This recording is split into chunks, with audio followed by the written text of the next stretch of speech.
Friends, video ಶುರು ಮಾಡೋದಕ್ಕಿಂತ ಮೊದಲು ಒಂದು ಟ್ವೀಟ್ ಅನ್ನ ಓದ್ತೀನಿ, ಕೇಳಿಸ್ಕೊಳ್ಳಿ. ಸ್ಕ್ರೀನ್ ಮೇಲೂ ಕೂಡ ವಿಡಿಯೋದಲ್ಲಿ ಕೂಡ ಅದನ್ನ ಹಾಕಿರ್ತೀನಿ, ಒಮ್ಮೆ ನೋಡಿ. ಟಾಕ್ಸಿಕ್ ಒಂದು ಕಾಲ್ಪನಿಕ ಕತೆ, ಆದ್ರೆ ದೊಡ್ಡವರಿಗಾಗಿ. ಟಾಕ್ಸಿಕ್ ಸಿನಿಮಾ ನೋಡಿದೆ. ವಾವ್, ಎಂತಹ ಸಿನಿಮಾ! ಒಂದು ಹೊಸ ಲೋಕ, ಒಂದು ಸಂಪೂರ್ಣ ಹೊಸ ಅನುಭವ. ಪ್ರತಿಯೊಬ್ಬ ಕಲಾವಿದ ಮತ್ತು ತಂತ್ರಜ್ಞರ ಶ್ರಮ, ಶ್ರದ್ಧೆ ಹಾಗೂ ಕಲೆಯ ಮೇಲಿನ ಪ್ರೀತಿ ನಿಜಕ್ಕೂ ಅಭಿನಂದನೀಯ. ಯಶ್ ಮತ್ತು ಇಡೀ ತಂಡಕ್ಕೆ ಹ್ಯಾಟ್ಸ್ ಆಫ್. ಈ ಒಂದು ಟ್ವೀಟ್ ಮಾಡಿರೋದು ಯಾರು ತೆಲುಗಿನ ಕಾಂಜಿ ಪಿಂಜಿ ಆಡಿಯನ್ಸ್ಗಳು, ಡೈರೆಕ್ಟರ್ಗಳು, ಹೀರೋಗಳು ಅಲ್ಲ. ಇಂಡಿಯಾದ ನಂಬರ್ ಒನ್ ನಮ್ಮ ಕರ್ನಾಟಕದ ಡೈರೆಕ್ಟರ್ ಆದಂತಹ ಉಪೇಂದ್ರ ಅವರು ಮಾಡಿರೋದು. ಸ್ನೇಹಿತರೆ, ರಾಕಿಂಗ್ ಸ್ಟಾರ್ ಯಶ್ ಅವರ ಸಿನಿಮಾ ರಿಲೀಸ್ ಆದಾಗಿನಿಂದಲೂ ಕೂಡ ಸೋಷಿಯಲ್ ಮೀಡಿಯಾದಲ್ಲಿ ನಾವು ನೋಡ್ತಾ ಇರೋದು ಕೇವಲ ನೆಗೆಟಿವ್ ರಿವ್ಯೂಗಳನ್ನೇ. ಸಿನಿಮಾ ಚೆನ್ನಾಗಿಲ್ಲ. ಯಾಕೆ ಚೆನ್ನಾಗಿಲ್ಲ ಅಂದ್ರೆ ಯಾರಿಂದಲೂ ಕೂಡ ಉತ್ತರ ಸಿಗ್ತಾ ಇಲ್ಲ. ಅರ್ಥ ಆಗದೆ ಇರೋ ಸಿನಿಮಾವನ್ನ ನೋಡಿ ಸಿನಿಮಾ ಚೆನ್ನಾಗಿಲ್ಲ ಅಂತ ನೆಗೆಟಿವ್ ಆಗಿ ಪ್ರಚಾರವನ್ನ ಮಾಡ್ತಾ ಇದ್ದಾರೆ. ಒಂದು ಸಿನಿಮಾ ಚೆನ್ನಾಗಿಲ್ಲ ಅಂತ ಹೇಳೋದಕ್ಕೂ ಒಂದು ಸಿನಿಮಾ ಅರ್ಥ ಆಗಿಲ್ಲ ಅಂತ ಹೇಳೋದಕ್ಕೂ ತುಂಬಾನೇ ಡಿಫರೆನ್ಸ್ ಇದೆ. ತುಂಬಾ ಜನ ಈ ಒಂದು ಸಿನಿಮಾವನ್ನ ಅರ್ಥ ಮಾಡಿಕೊಂಡು ಬೇರೆ ಲೆವೆಲ್ ನಲ್ಲೇ ಇದೆ ಅಂತ ಹೇಳ್ತಾ ಇದ್ರೆ, ಮತ್ತೊಂದು ಕಡೆ ಇನ್ನೂ ಕೆಲವರು, ಅದರಲ್ಲೂ ತೆಲುಗಿನ ಆಡಿಯನ್ಸ್ಗಳು ಬೇಕಂತಲೇ ಈ ಒಂದು ಸಿನಿಮಾವನ್ನ ತುಳಿತಾ ಇದ್ದಾರೆ. ಇನ್ನು ಸಿನಿಮಾ ರಿಲೀಸ್ ಕೂಡ ಆಗಿರ್ಲಿಲ್ಲ, ಆಗ್ಲೇ ಮಧ್ಯರಾತ್ರಿಯಿಂದಲೇ ಸಿನಿಮಾದ ಬಗ್ಗೆ ನೆಗೆಟಿವ್ ಆಗಿ ರಿವ್ಯೂಗಳನ್ನ ನೀಡೋದಕ್ಕೆ ಶುರು ಮಾಡಿದ್ರು. ಬೇಕಂತಲೇ ತೆಲುಗಿನ ಆಡಿಯನ್ಸ್ಗಳು, ತೆಲುಗಿನ ರಿವ್ಯೂವರ್ಸ್ಗಳು, ಕ್ರಿಯೇಟರ್ಗಳು ಈ ಸಿನಿಮಾವನ್ನ ತುಳಿಯೋದಕ್ಕೆ ಪ್ರಯತ್ನ ಪಟ್ಟರು. ಅದರಲ್ಲೂ ತೆಲುಗಿನಲ್ಲಿರುವಂತಹ ತಮಗೆ ತಾವೇ ಸೂಪರ್ ಸ್ಟಾರ್ಗಳು ಅಂದುಕೊಂಡಿರುವಂತಹ ಹೀರೋಗಳು, ಹೀರೋಯಿನ್ಗಳು, ನಿರ್ದೇಶಕರು, ನಿರ್ಮಾಪಕರುಗಳು ಕೂಡ ಈ ಸಿನಿಮಾವನ್ನ ಟಾರ್ಗೆಟ್ ಮಾಡಿ ತುಳಿತಾ ಇದ್ದಾರೆ.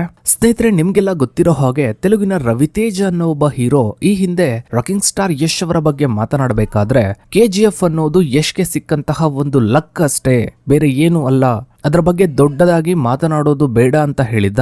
ಅದಕ್ಕೆ ನಮ್ಮ ರಾಕಿಂಗ್ ಸ್ಟಾರ್ ಯಶ್ ಅವರು ಕೂಡ ತಮ್ಮದೇ ಆದ ಸ್ವ್ಯಾಗ್ ನಲ್ಲಿ, ತಮ್ಮದೇ ಆದ ಆಟಿಟ್ಯೂಡ್ ನಲ್ಲಿ ಉತ್ತರವನ್ನ ನೀಡಿದ್ರು. ತುಂಬಾ ಜನ KGF ನ ಲಕ್ ಅಂತ ಹೇಳ್ತಾರೆ, ಆದ್ರೆ ಅದರ ಹಿಂದೆ ಇರುವಂತಹ ಹಾರ್ಡ್ ವರ್ಕ್ ತುಂಬಾ ಜನಕ್ಕೆ ಗೊತ್ತಿಲ್ಲ ಅಂತ ತಮ್ಮದೇ ಆದ ರೀತಿಯಲ್ಲಿ ಉತ್ತರವನ್ನ ಕೊಟ್ಟಿದ್ರು. ಈಗ ಆ ರವಿತೇಜನ ಆ ಒಂದು ವಿಡಿಯೋ ಸೋಷಿಯಲ್ ಮೀಡಿಯಾದಲ್ಲಿ ಸಾಕಷ್ಟು ವೈರಲ್ ಮಾಡ್ತಾ ತೆಲುಗು ಆಡಿಯನ್ಸ್ಗಳು ಯಶ್ ಅವರ ಈ ಹೊಸ ಸಿನಿಮಾವನ್ನ ಟ್ರೋಲ್ ಮಾಡ್ತಾ ಇದ್ದಾರೆ, ನೆಗೆಟಿವ್ ಆಗಿ ಪ್ರಚಾರವನ್ನ ಮಾಡ್ತಾ ಇದ್ದಾರೆ. ಇವರ ಜೊತೆಗೆ ತೆಲುಗಿನ ಸ್ಟಾರ್ಗಳು, ತಮಗೆ ತಾವೇ ಸೂಪರ್ ಸ್ಟಾರ್ಗಳು ಅನ್ನುವಂತಹ ಅಂತ ಹೇಳಿಕೊಳ್ಳುವಂತಹ ನಟರುಗಳು, ನಟಿಯರು, ನಿರ್ದೇಶಕರು, ನಿರ್ಮಾಪಕರುಗಳು ಕೂಡ ಕೈ ಜೋಡಿಸಿ ಯಶ್ ಅವರ ಸಿನಿಮಾವನ್ನ ತುಳಿತಾ ಇದ್ದಾರೆ. ಸ್ನೇಹಿತರೆ, ಇದೇ ಇರುಮುಡಿ ಅನ್ನುವಂತಹ ಸಿನಿಮಾ ಯಶ್ ಅವರ ಸಿನಿಮಾಗೂ ಮುಂಚೆ ಒಂದು 3-4 ದಿನಗಳ ಮುಂಚೆ ರಿಲೀಸ್ ಆಯ್ತು, ಫ್ಲಾಪ್ ಕೂಡ ಆಯ್ತು. ಕೇವಲ 1-2 ಸ್ಟಾರ್ಗಳನ್ನ ಪಡೆದುಕೊಂಡಿತ್ತು. ಈ ಸಿನಿಮಾದ ಬಗ್ಗೆ ಈಗ ತೆಲುಗು ಹೀರೋಗಳು, ಹೀರೋಯಿನ್ಗಳು ಟ್ವೀಟ್ ಗಳನ್ನ ಮಾಡೋದಕ್ಕೆ ಶುರು ಮಾಡಿದ್ದಾರೆ, ಬಿಟ್ಟಿ ಪ್ರಚಾರವನ್ನ ಮಾಡೋದಕ್ಕೆ ಶುರು ಮಾಡಿದ್ದಾರೆ. ಯಾವ ಕಾರಣಕ್ಕೆ ಅಂದ್ರೆ ಯಶ್ ಅವರ ಸಿನಿಮಾವನ್ನ ಸೋಲಿಸೋದಕ್ಕೆ.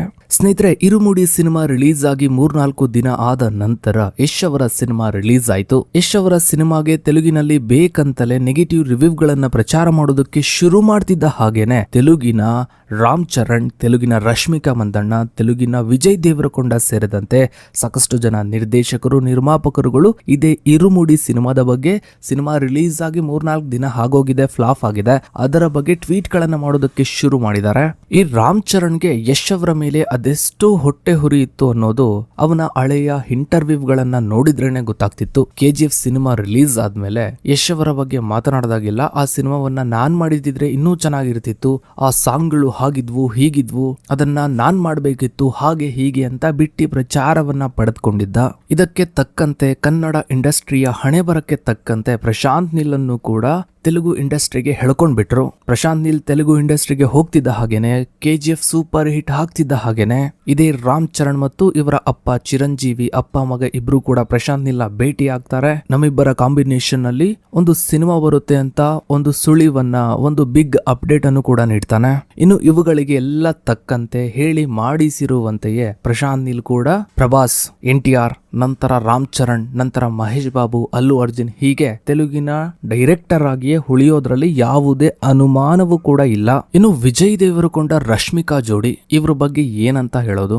ಇವರದ್ದೇ ಡಿಯರ್ ಕಾಮ್ರೇಡ್ ಅಥವಾ ಇನ್ಯಾವುದೋ ಸಿನಿಮಾ ಬಂದಾಗ ಇದೇ ಯಶ್ ಅವರು ಕರ್ನಾಟಕದಲ್ಲಿ ಪ್ರಮೋಷನ್ ಮಾಡಿಕೊಟ್ಟಿದ್ರು, ಸಪೋರ್ಟ್ ಮಾಡಿದ್ರು. ಇದು ಕೂಡ ಕನ್ನಡಕ್ಕೆ ಡಬ್ ಆಗಿದೆ. ಕನ್ನಡದೇ ನಟಿ ಟ್ರೋಲ್ ಗಳನ್ನ ಮಾಡೋದನ್ನ ಬಿಟ್ಟು ಸಿನಿಮಾವನ್ನ ನೋಡಿ ಸಪೋರ್ಟ್ ಮಾಡಿ ಅಂತ ಹೇಳಿದ್ರು. ಆಗ ಯಶ್ ನಮ್ಗೆ ಇನ್ಸ್ಪಿರೇಷನ್, ಹಾಗೆ ಹೀಗೆ ಹೀಗೆ ರಾಕಿ ಬಾಯ್ ಹಾಗೆ ಹೀಗೆ ಅಂತ ಹೊಗಳಿದ್ದಂತಹ ಇದೇ ವಿಜಯ್ ದೇವರಕೊಂಡ ಇತ್ತೀಚೆಗಷ್ಟೇ ಒಂದು ಈವೆಂಟ್ ನಲ್ಲಿ ಯಶ್ ಅವರ ಬಗ್ಗೆ ಏನ್ ಹೇಳ್ತೀರಾ, ನಿಮ್ಮ ಒಪಿನಿಯನ್ ಏನು ಅಂತ ಕೇಳಿದಾಗ ಯಶ್ ಅಂದ್ರೆ ಪ್ರಶಾಂತ್ ನೀಲ್ ಅಂದ್ರೆ ಯಶ್, ಪ್ರಶಾಂತ್ ನೀಲ್ ಇಲ್ಲ ಅಂದ್ರೆ ಯಶ್ ಏನೂ ಇಲ್ಲ ಅಂತ ಹೇಳ್ತಾನೆ.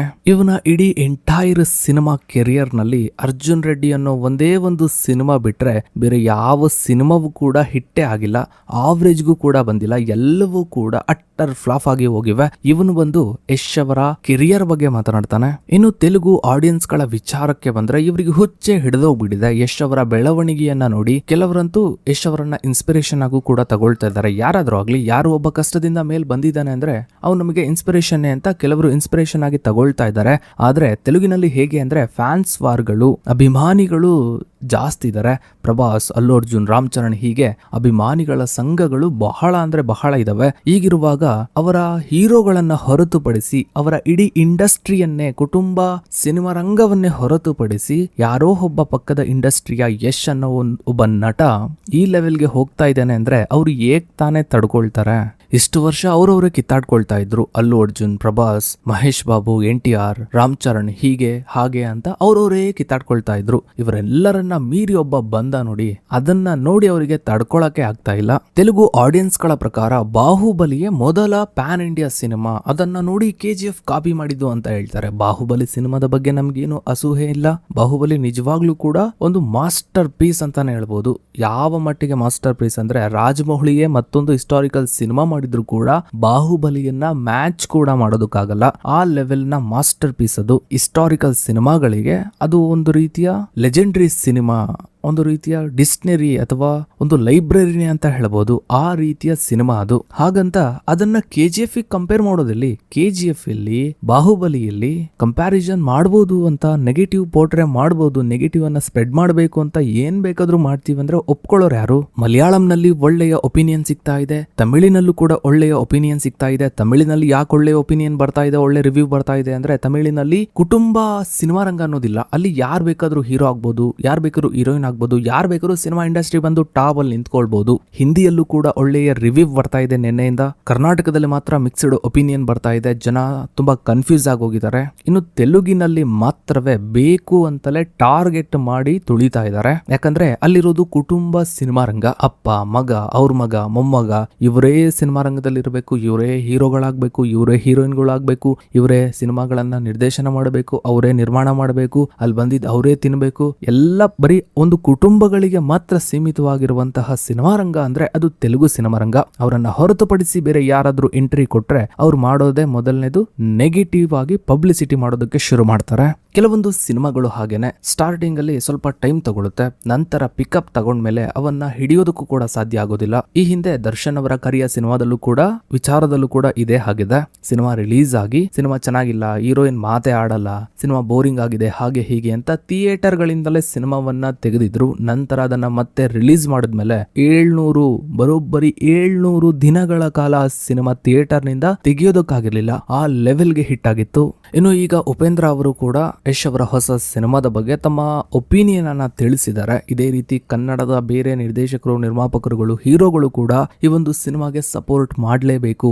ಬೇರೆ ಇಂಡಸ್ಟ್ರಿಯವರು ಯಾವುದೋ ಒಂದು ಫ್ಲಾಪ್ ಸಿನಿಮಾಗೆ ಸಪೋರ್ಟ್ ಮಾಡಿ ಈ ಸಿನಿಮಾವನ್ನ ತುಳಿತಾ ಇದ್ದಾರೆ ಅಂದ್ರೆ ಕರ್ನಾಟಕದ ಕನ್ನಡದ ಹೀರೋಗಳು ಕೂಡ ಕನ್ನಡದ ಸಿನಿಮಾಗೆ ಸಪೋರ್ಟ್ ಮಾಡಲೇಬೇಕು. ಸೊ ಇದಾಗಿತ್ತು ಸ್ನೇಹಿತರೆ ಇವತ್ತಿನ ಈ ಒಂದು ವಿಡಿಯೋದ ಬಗ್ಗೆ ನಿಮ್ಮ ಅನಿಸಿಕೆ, ಅಭಿಪ್ರಾಯಗಳನ್ನ ತಪ್ಪದೆ ಕಮೆಂಟ್ ಸೆಕ್ಷನ್ ಅಲ್ಲಿ ಕಮೆಂಟ್ ಮಾಡಿ. ಹಾಗೆ ವಿಡಿಯೋಗೊಂದು ಲೈಕ್ ಮಾಡ್ತಾ ವಿಡಿಯೋನ ಆದಷ್ಟು ಎಲ್ಲ ಕಡೆ ಶೇರ್ ಮಾಡಿ. ನೀವಿನ್ನು ನಮ್ಮ ಚಾನಲ್ಗೆ ಸಬ್ಸ್ಕ್ರೈಬ್ ಆಗಿಲ್ಲ ಅಂದ್ರೆ ಕೆಳಗಡೆ ಕಾಣ್ತಾ ಇರೋ ಸಬ್ಸ್ಕ್ರೈಬ್ ಬಟನ್ ಕ್ಲಿಕ್ ಮಾಡಿ. ಹಾಗೆ ಪಕ್ಕದಲ್ಲಿ ಕಾಣೋ ಬೆಲ್ ಐಕಾನ್ ಕೂಡ ಕ್ಲಿಕ್ ಮಾಡಿ. Thanks for watching.